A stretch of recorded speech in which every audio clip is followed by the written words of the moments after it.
첨성대, 불국사, 문무대왕 등등 수많은 신라 역사 유적이 남겨져 있는 천년고도의 경주에서는 아직까지도 종종 유물이 출토되곤 하는데요. 최근 경주에서 발견된 한 보물이 전 세계 역사학계를 발칵 뒤집어 놓았습니다.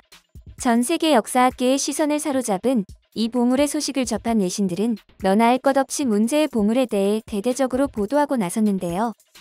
결국 한국이라면 욕부터 하고 보는 일본마저도 인정할 수밖에 없었습니다. 한국에서 저런 물건이 나온 것을 부러워하며 일본인들은 배아파하고 일본의 학자들은 이를 탐내며 군침을 흘리는 상황인데요. 저명한 역사학자들마저 도저히 말로 설명할 수 없다는 이 물건이 도대체 무엇이었을지 자세히 알아보도록 하겠습니다. 1928년 카자흐스탄의 북쪽에 위치한 보로보이라는 마을 근처에서 건설 공사를 하던 인부들은 돌무더기를 발견했습니다. 힘들게 그 돌을 치워내자 그 밑에 구덩이에서 보석을 박은 황금들이 쏟아지기 시작했죠. 그런데 똑같은 것이 45년 뒤 완전히 다른 나라에서 발견되는데요. 다름 아닌 한국의 경주였습니다. 두 유물은 만든 방법이나 형태 면에서 같은 사람 또는 같은 지역의 장인들이 만들었다고 밖에 볼 수 없는 것이었는데요. 경주와 서울을 잇는 경부고속도로는 1970년에 개통되었습니다. 이후 경주로 향하는 관광객들이 늘어났지만 과거 찬란했던 신라가 있던 땅인데 그런 정취는 느껴지지 않는다며 많은 사람들이 아쉬워하자 마침 경주가 세계적으로도 인기 많은 관광지가 되길 바랐던 정부는 경주관광 종합개발계획을 발표합니다. 그래서 당시 경주는 관광도시화가 한창 진행되고 있었죠. 경주관광 종합개발계획으로 도로를 재정비하고 왕릉을 정비했는데요. 이 계획 중에는 옛 경주시청 앞 도로와 첨성대 지역을 연결하는 계림로 도로공사도 포함이었는데요. 일 위의 도로 양쪽에 배수관을 설치할 땅을 파내던 도중 충격적인 발견이 이루어졌습니다. 경주 고분 발굴 조사단이 지금의 천마총인 155호 고분의 발굴을 진행하고 있을 때였습니다. 당시 이 155분 발굴에 세간의 시선이 쏠리고 있을 동안 시내에서 첨성대에 이르는 남북 간 새로운 계림로가 계획되어 아무런 사전 발굴 조사 없이 업체에 맡겨 작업이 진행되고 있었는데요. 이 과정에 신라시대 유물이 다량으로 발견되어 공사가 중단되고 긴급 수습 발굴 조사가 이루어지게 되었습니다. 사람들은 처음에 단순한 조사라고 생각했는데 발굴을 하면 할수록 이것이 신라 공동묘지의 성격을 띠고 있음을 깨닫게 되죠. 그러면서 발굴 문제가 심각하게 대두되었고 당시 정부는 서울과 대구에 있는 대학 박물관들을 수소문해 조사에 긴급 투입했습니다. 이때 나온 것 중에 국보급 유물이 있었는데 그것은 바로 수레 모양 토기입니다. 끄는 부분은 없지만 영락없는 미역하의 모습을 하고 있었죠. 해당 유물 관련자들은 대통령으로부터 자동차를 선물받을 정도였다고 합니다. 그런데 발굴 막바지에 이 수레 모양 토기보다 더 엄청난 것이 발견되었죠. 계림로 14호분에서 이른바 황금보검이 바로 그 주인공입니다. 앞서 카자흐스탄의 것과 흡사한 것이었죠. 무덤 주인공의 가슴 위에 있었던 것으로 보이는 유물은 철제 칼집과 칼은 없어지고 길이 36cm의 금 장식만 남아 있었습니다. 금색으로 빛나는 유물의 자태는 아름답기 그지없는데요. 아름다움에 넋을 놓는 것도 잠시 정신을 차린 사람들은 깜짝 놀라게 되죠. 신라의 것이 아닌 모양을 하고 있었기 때문입니다. 누금과 붉은 만호 장식이 돋보이지만 우리 유물 같지가 않았죠. 기존에 출토된 신라 칼은 한쪽 날이었지만 이 황금보검은 양날이 있는 검이었습니다. 삼국시대의 흔한 한두대도와 비교해서 그 형태와 문양이 판이하게 다른데 황금보검의 몸집 대부분이 부식되었지만 표면에는 다양한 윤곽을 만들고 그 속에는 석류석과 유리질이 장식으로 박혀 있습니다. 장식의 중간과 외곽에는 금 알갱이를 붙여 더욱 화려하죠. 이렇게 황금보검에 붙어있는 보석들은 특히나 한반도에서 절대 나오지 않는 것이었는데요.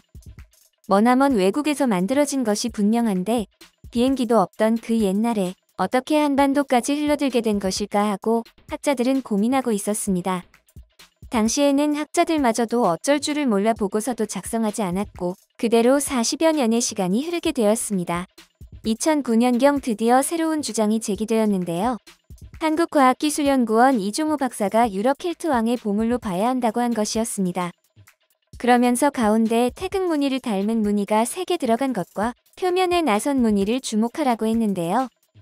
황금보검을 자세히 살펴보면 태극 무늬 안에 꽃봉오리 장식은 고대 켈트인들이 사용하던 장식 방법이었습니다. 또한 나선 무늬는 그리스 특유의 소용돌이 무늬였다는 것이죠. 본거지가 유럽 도나우강 중부였던 켈트인들은 이베리아 반도, 스코틀랜드, 아일랜드와 트라키아에 정착했습니다. 트라키아는 지금의 헝가리, 루마니아, 불가리아 일대에 해당하는데요. 트라키아인은 고대 그리스 로마 시대부터 이곳에서 선진 문화를 받아들였습니다. 옆 나라에서 이 소식을 전해 듣던 고대 유물 전문가 요시미즈 스네우는 황금보검을 제작한 금세공 기술자는 로마 문화에 정통한 사람이며 주문자는 켈트족 출신의 트라키아 왕이라고 보았습니다. 함께 출토된 사자머리 버클은 기원전 4세기부터 서기 5세기까지 그리스 로마 지역에서 쓰이던 형식이라는 것이었죠. 이 버클은 원래 황금보검을 차기 위한 허리띠에 달았을 것으로 추정했습니다. 그렇다면 왜 고구려, 백제나 중국에도 없는 이 유물이 신라에서만 나왔을까요? 이런 1급 보물이 상거래 대상이었을 리는 없기 때문에 트라키아 사절이 신라까지 왔거나 신라 사절이 트라키아에서 가져왔을 거라는 게 요시미즈의 추측입니다. 거기서 또 새로운 의문이 떠오르게 되는데요. 중동부 유럽이 근거지였던 트라키아 왕이 왜 신라에 이런 보물을 보냈을까 하는 것입니다. 박사는 그곳은 게르만족의 대이동을 촉발시켰던 훈족의 근거지였기 때문에 여전히 트라키아의 훈족 세력이 남아있었을 가능성이 있다고 말했습니다. 북방 기마민족인 흉노는 중국에 패한 뒤 동서로 갈라졌는데요. 만일 서쪽으로 간 세력은 훈족이 되고 동쪽으로 간 세력은 신라와 가야의 지배민족이 됐다는 설이 맞는다면 트라키아와 신라의 연결고리가 생기는 셈이었습니다. 그로부터 1년 후 마침내 계림로 14호 묘에 대한 발굴 보고서가 발간되었습니다. 보고서에 의하면 황금보검이 묻혀있던 무덤은 돌무지 덧널 무덤으로 30대의 두 남자가 동시에 나란히 묻혀 있었음이 새롭게 밝혀지게 되었는데요. 묻혀진 시기는 1500년 전인 6세기 초였습니다. 아울러 왼편 피장자의 몸에 황금보검이 가로로 놓여 있었음도 알게 되었습니다. 뿐만 아니라 금 귀걸이를 비롯한 장식품 등 무려 270여 점의 유물이 함께 출토되었었죠. 보검이 중앙아시아 지역에서 유행한 단검 형태의 동로마 제국 및 5세기 유럽 각지의 이민족 사이에 퍼져나가던 금세공 기술이 결합한 것으로 이러한 형태의 단검을 이용하던 중앙아시아 집단이 동로마 제국 또는 동유럽의 이민족과 접촉하여 이 지역의 장인 중에 최고 장인에게 제작하도록 한 것임이 밝혀졌습니다. 두 세력이 접촉할 가능성이 큰 흑해연안이 유력하지만 금세공 기술자가 중앙아시아 지역으로 이주하여 제작했을 가능성도 있으므로 정확한 위치를 추정하는 것은 어렵지만 이 보검은 한반도와 중앙아시아 동유럽 지역과의 역동적인 문화 교류를 보여주는 자료일 뿐만 아니라 보검의 제작 역시 여러 집단 사이의 접촉과 교류의 산물임을 알 수 있습니다. 결국 보검은 신라에서 제작된 것이 아니고 수입된 것으로 잠정 결론 지어졌는데요. 당시에 우리가 알지 못했던 동서양 간의 교류가 있었고 그 때문에 이런 위세품이 신라에 들어와 무덤에 묻혔음을 알 수 있게 된 것입니다. 그와 동시에 특별전 황금보검을 해부하다가 개최되었는데요. 그러면서 황금보검과 비슷한 유물이 전 세계에 딱 2개 더 있다는 사실이 주목을 받았습니다. 카자흐스탄 보로보의 지역, 그리고 중국 신장 위구르 자치구의 쿠처에 있는 키질석골 제69굴 입구 천장의 벽화에도 디자인이 거의 비슷한 단검이 그려져 있다는 것이죠. 도대체 어떻게 한국에 들어오게 되었을까 하는 것은 여전히 학계의 미스터리로 남아있는 상태인데요. 마치 공상과학 영화에서 나오는 공간 이동을 한 것만 같습니다. 일각에서는 유물의 주인공이 초원 지역에서 내려온 사절일 가능성도 제기했는데요. 하지만 무덤 주인의 허리띠 장식과 귀걸이 등은 신라의 것이었기 때문에 그가 초원 지역 어딘가에서 온 사신일 가능성은 거의 없는 셈이 되었습니다. 그런데 마냥 무시할 수 없는 점은 이 칼이 허리춤 바로 밑에 비스듬하게 놓여 있었다는 것입니다. 황금보검이 착용된 방법은 5세기에서 7세기 알타이 지역 투르크인들의 칼 차는 방법과 일치했습니다. 즉, 황금보검의 주인은 그 검을 알타이 초원 지역에서 어떻게 차고 다니는지 잘 알고 있었다는 의미이죠. 단순히 황금보검을 수입해온 것이 아니라 실제로 차고 다녔다는 증명입니다.